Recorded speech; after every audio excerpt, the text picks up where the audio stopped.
L'info du Grand Lille en continu. Vincent Vieillard.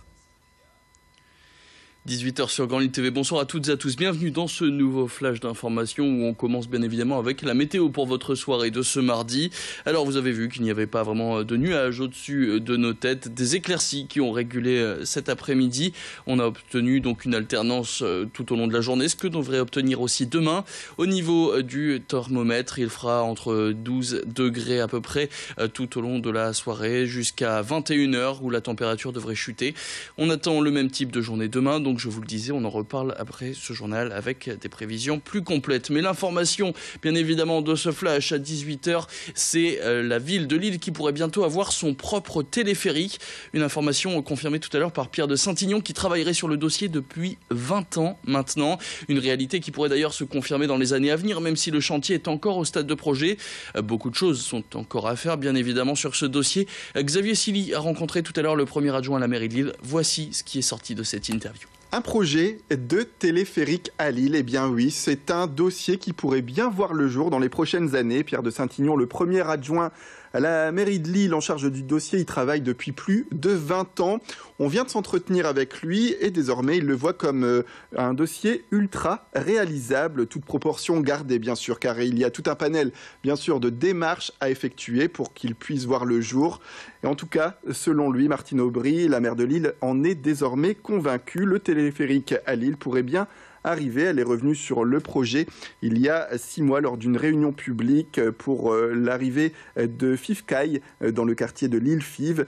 Et puis, pourquoi est-il réalisable ce projet également? Eh bien parce que, selon Pierre de Saint-Ignon, la loi a changé en matière d'implantation de téléphériques en France. Avant, elle nécessitait l'autorisation de chaque habitant qui serait directement impacté par la structure. Et désormais, cette loi est moins contraignante. Elle ne nécessite plus toutes ces obligations.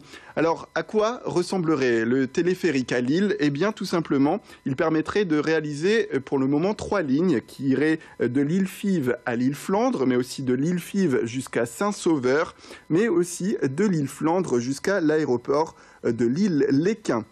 Alors on en est où concernant l'arrivée de ce téléphérique? Eh bien comme je le disais, Pierre de Saint-Ignon reste prudent. Il ne suffit pas d'appuyer sur un bouton pour que tout arrive, bien sûr.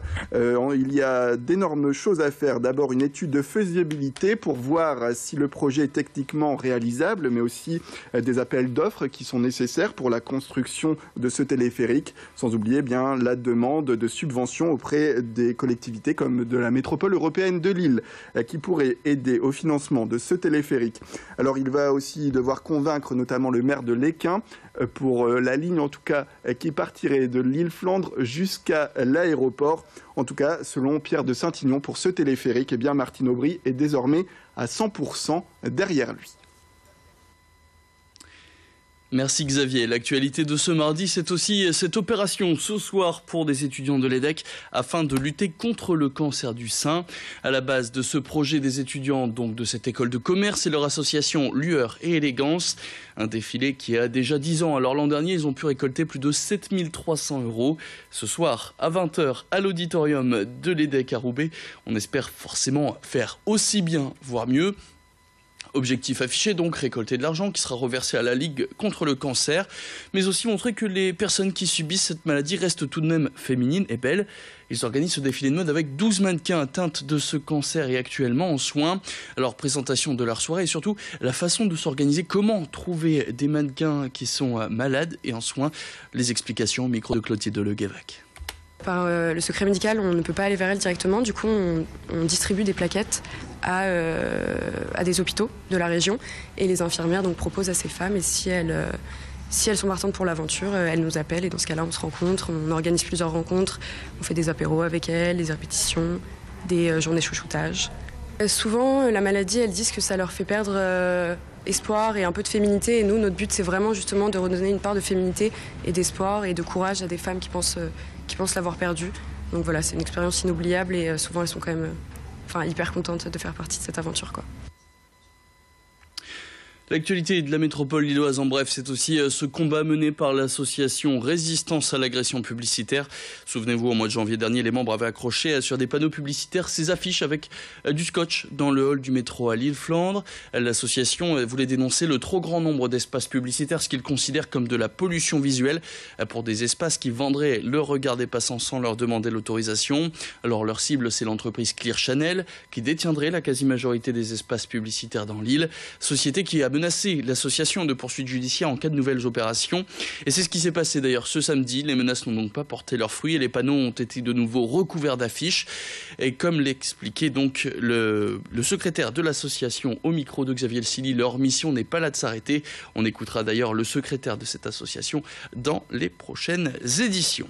Et puis on termine ce flash avec une idée sortie pour vous et vos enfants pour les vacances. Le temps n'est pas forcément aussi agréable que ce week-end, alors l'occasion de faire des activités à l'intérieur. Et puis si vous voulez tout de même vous dépenser, pourquoi ne pas prendre la direction de Jumping Cell, une vingtaine de trampolines, 80 personnes au maximum pendant 1 heure, avec des paniers de basket, une piscine à boules de 6 mètres de long, encore une plateforme pour sauter à 2 mètres de haut. Bref, beaucoup de possibilités pour se défouler et ce, en toute sécurité, comme l'explique le gérant au micro d'Alexis Tessier.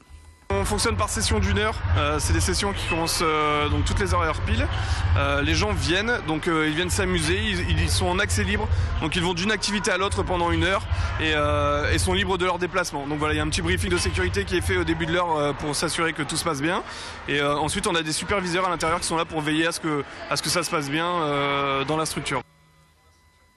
Et puis je vous rappelle l'information de la journée après l'incendie du camp de la Linière qui a complètement détruit ce centre d'accueil aux migrants. Le Secours populaire du Nord a lancé un appel aux dons pour aider les familles qui sont provisoirement logées dans un gymnase. Le Secours populaire a pour l'instant débloqué 15 000 € en urgence. Ce n'est pas suffisant pour aider les 1500 personnes qui ont tout perdu cette nuit. Vous pouvez envoyer vos dons rue Cabanis à Lille au siège du Secours populaire du Nord. Pour info, il existe des packs de secours estimés à une vingtaine d'euros à l'unité. Voilà pour l'actualité de la métropole lilloise. Quant à nous, on se retrouve d'ici quelques minutes à 18h15 précisément. D'ici là, vous avez rendez-vous avec la météo, avec le signé Clotilde Leguévac et un point sur vos conditions de circulation. Je vous laisse tout de suite d'ailleurs jeter un coup d'œil. Voyez que les seules petites congestions se situent sur la 22 en direction du Nord, sur la 1 en direction de Paris ou encore sur la Nationale 41 en direction de Lens. Très bon début de soirée à tous sur Grande Lille TV.